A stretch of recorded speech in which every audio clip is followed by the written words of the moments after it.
Also, an international breaking news story that we're following at this hour.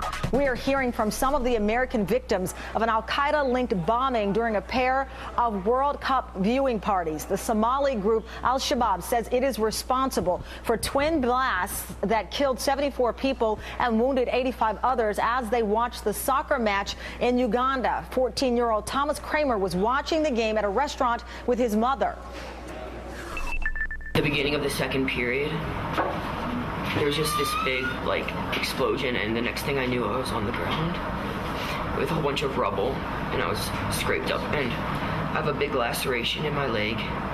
It's like this deep, which I have to get surgery again for. NBC's Tom Aspel is live for us in London. So, Tom, we just got word the FBI is going to assist in this investigation. What else can you tell us about the circumstances surrounding this attack, what these people were doing, obviously watching that World Cup game? That's right, Tamron. Well, Al-Shabaab, that's an Islamic group from Somalia affiliated with Al-Qaeda, has claimed responsibility for the attack, which killed 74 people watching the World Cup soccer final on TV in Kampala Sunday night. A statement from the Somali capital, Mogadishu, said the group would carry out attacks against its enemies wherever they might be. Now, Ugandan officials suspected that the group was involved in the attacks, which came 2 days after the group directly threatened Uganda for its support of an African Union peacekeeping force battling militants in Somalia.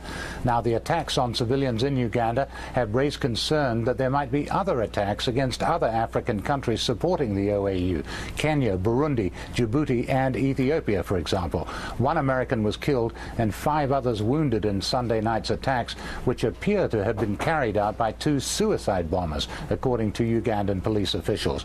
Now, the U.S. government has pledged support for Uganda in tracking down those responsible. Cameron? And Tom, you mentioned the death of that American. His name is Nate Hinn. He was 25 years old from Wilmington, Delaware. Do we have any information that proves that this organization targeted the game because they knew that Americans would be there, or targeted the party watching the games because Americans would be there? Well, there's no indication that they knew that Americans were there. I think they appear to be aiming for just the biggest crowd they could find, soft targets, civilians, and in this case, watching television, very easy targets in the middle of the night there. Tamara? All right, Tom Aspel live for us in London on the breaking news involving that attack in Uganda.